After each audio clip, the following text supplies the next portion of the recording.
But we have breaking news tonight. Tsunami waves 6.5 feet high reported off the coast of Chile following an 8.2 magnitude earthquake. Chile's National Emergency Office tweeted tonight that it's asking for everyone to evacuate the South American nation's coast. Shasta Darlington has the very latest. Shasta, what are you hearing from the local media? Well, that's right, Michael. We're actually already seeing some evacuations underway. What we've seen so far is that they're very calm. They've been ordered to get to higher ground, but they're doing it in a very orderly fashion. We've actually also talked to people in the capital in Santiago who said they did not feel the earthquake. It was up along the northern coast near Iquique, off the coast of the mining town of Iquique.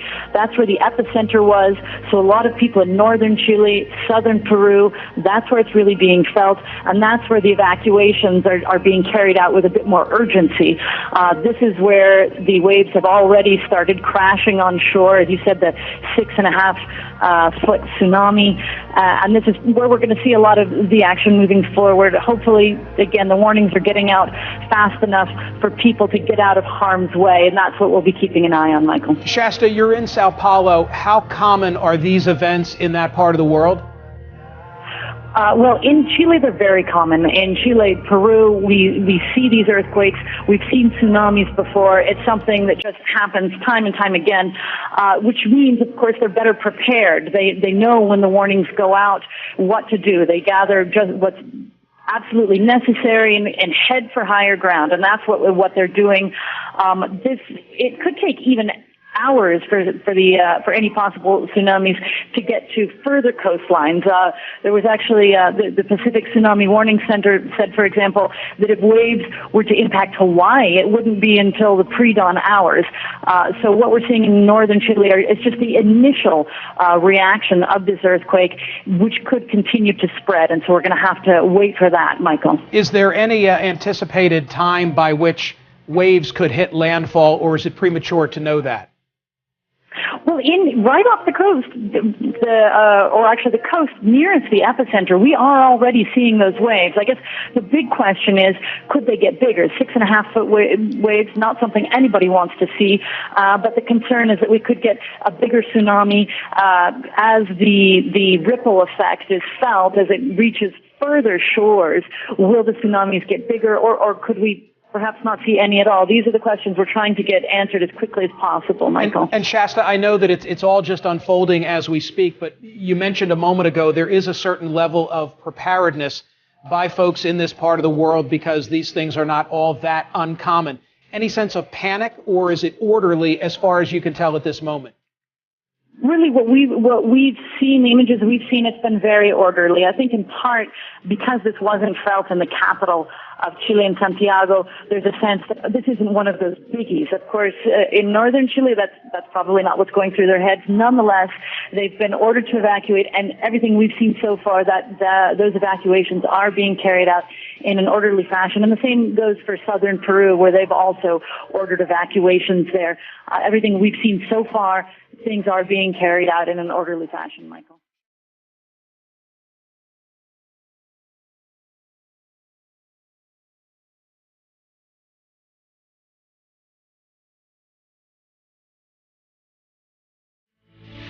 This is CNN Breaking News. Hello, everyone. I'm Don Lemon in New York. You're in the CNN newsroom. This is breaking news that we're following in the search for Malaysia Airlines Flight 370. A source close to the investigation is telling CNN that the aircraft took a sharp left turn, then dropped to a very low altitude before it vanished from radar. That is a very different picture of the timeline that officials were working on up until now. Much more in just a few seconds here on CNN. Meantime, airplanes from the United States, China, Japan, Britain, Australia, all on their way again to a remote part of the Indian Ocean with eyes on the water. It is another day of looking for debris that might not be there and chasing satellite images taken several days ago.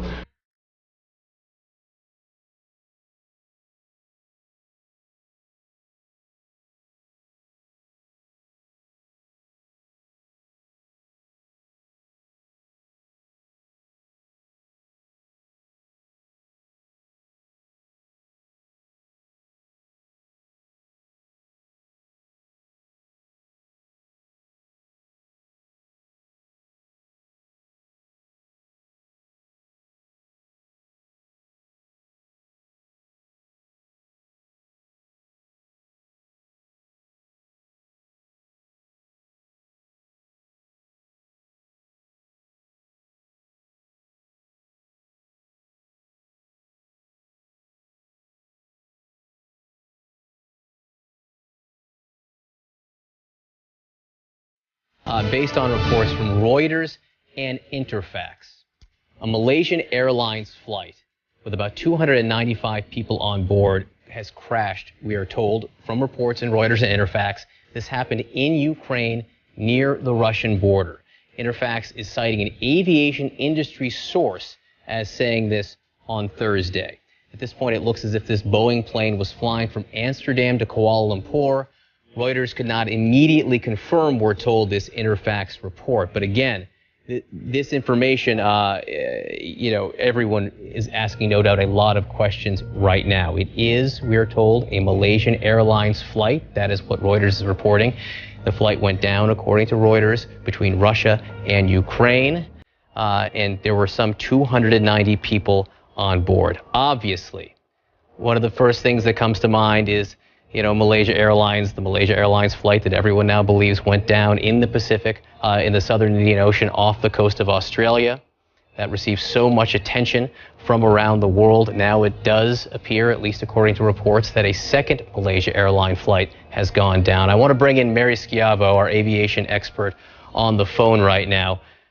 Mary, these reports very limited as of this moment. All we have is the flight, believed from Amsterdam to Kuala Lumpur, the location, believed to be somewhere between Ukraine and Russia, and the number of people on board.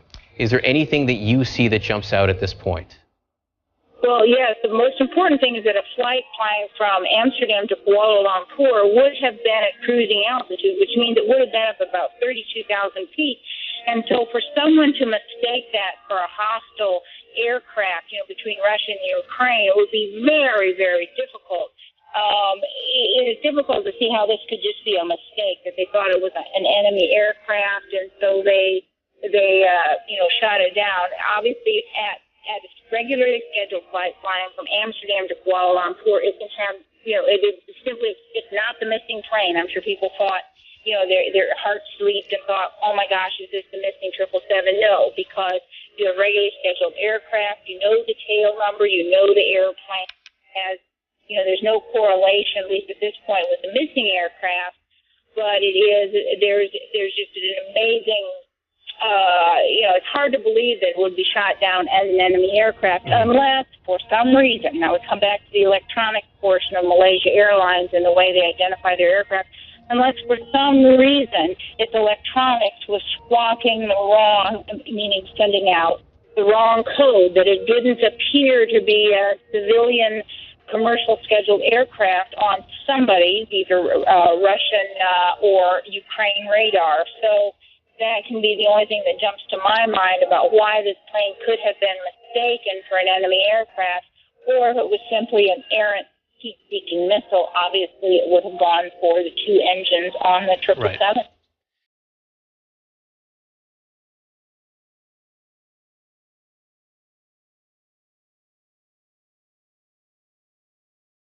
Just look at the video. It says it all. Slamming into Japan this morning. Typhoon Neoguri is being called the region's most powerful storm in decades. It's packing the equivalent strength of a Category 3 hurricane. More than 600,000 people have been told to evacuate as 40-foot waves and 125-mile-an-hour winds are expected on the island of Okinawa. The U.S. on that island has a very large military presence in the area. That's why there's a lot of concern, people watching from here. Let's get over to Will Ripley in Tokyo for us with the very latest on the typhoon. Well, it looks like this is changing minute by minute. What do you know?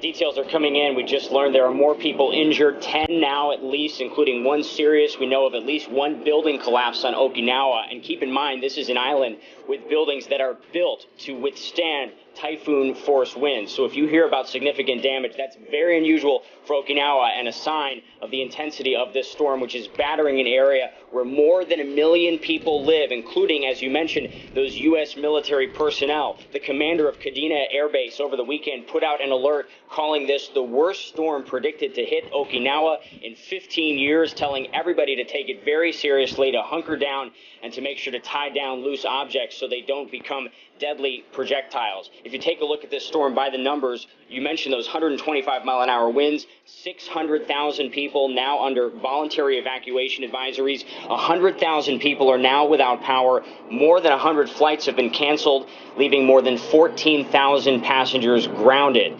And John, the worst for Japan may be yet to come, because right now this storm is forecast to make landfall on the mainland later this week in the southern island of Kyushu, where 13 million people live. It's rainy season here in Japan, and they have been getting drenched with heavy rain since last week. So when you're talking about a major typhoon hitting this area that can't take any more rain, the results could be catastrophic.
This is the moment a sunny Saturday morning on Mount Ontake suddenly turned deadly. The huge cloud of ash spewing from the mountain caught on camera by a Japanese documentary team. Further up the mountain, this hiker caught the full horror as it unfolded on his phone camera. This is really dangerous, he says. This is really bad.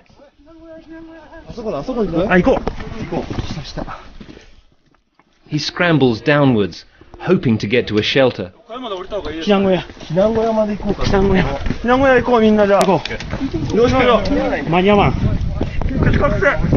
But in seconds, the ash cloud is over him.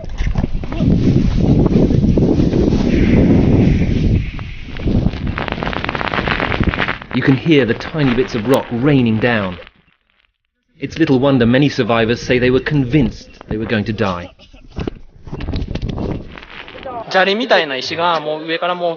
It was terrifying, this man says.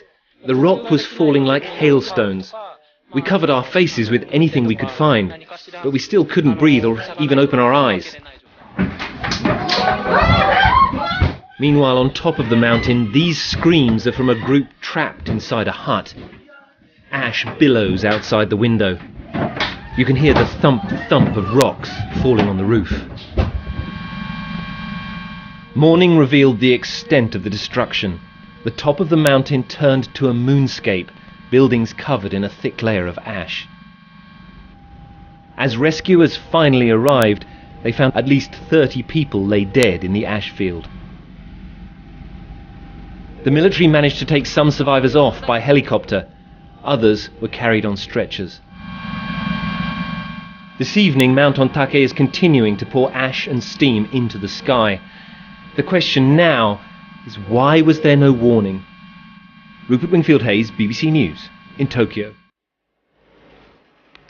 Michaela, just within the past few minutes, a team of Japanese government investigators arrived here. They're taking satellite photos, and we can expect to see more investigators in this area near Japan's second highest volcano, trying to learn more about this eruption and figure out why there was absolutely no advanced warning in a country with some of the most advanced seismic detection technology in the world. There were hundreds of hikers on this mountain over the weekend taking in the peak autumn viewing season when all of a sudden the mountain blew its top without warning, killing at least 36 people is what authorities believe. 12 bodies have already been identified. Another 24 are sitting up there on that mountain right now, but rescue crews are not able to get to them. They were hiking through ash that was up to their knees, but they had to turn back because of the dangerous conditions up there. There was even ash raining down on our live location here. We had to wear these masks at times. It looked almost like it was snowing, and people even had protective helmets on because there's a chance, we're told, of an even larger eruption in this area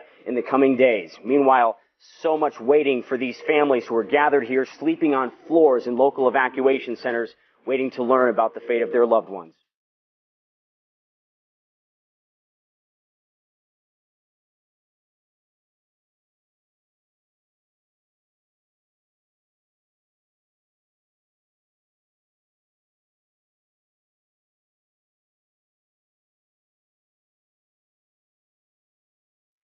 Hello there, welcome to Newsline. It's a Monday, October 6th. I'm Catherine Kobayashi in Tokyo.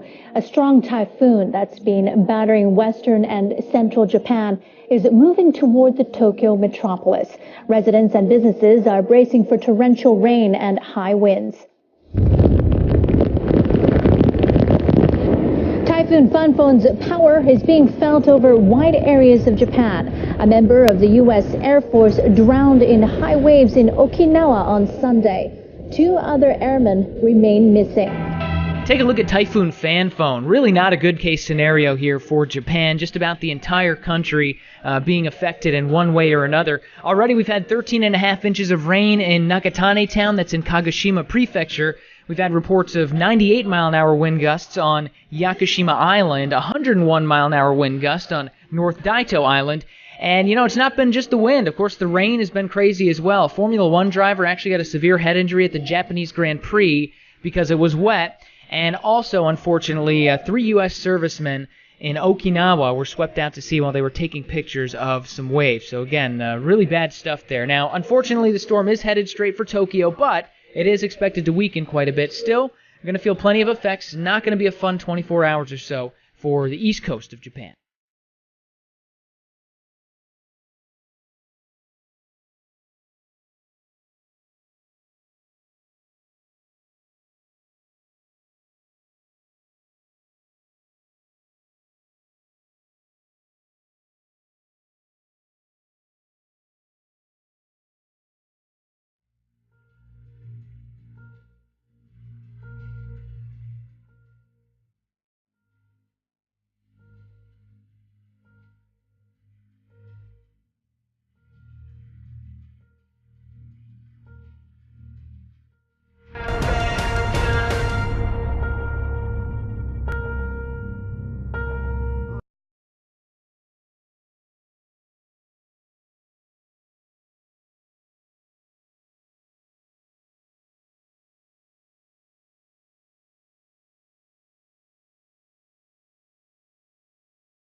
Brian, we're going to turn now to a monster storm, one of the most powerful on the planet this year. It's a typhoon sweeping across the Philippines right now. Millions in the path of this storm, many of them rushing into emergency shelters or seeking higher ground. And ABC's Hamish McDonald is right there. Hamish?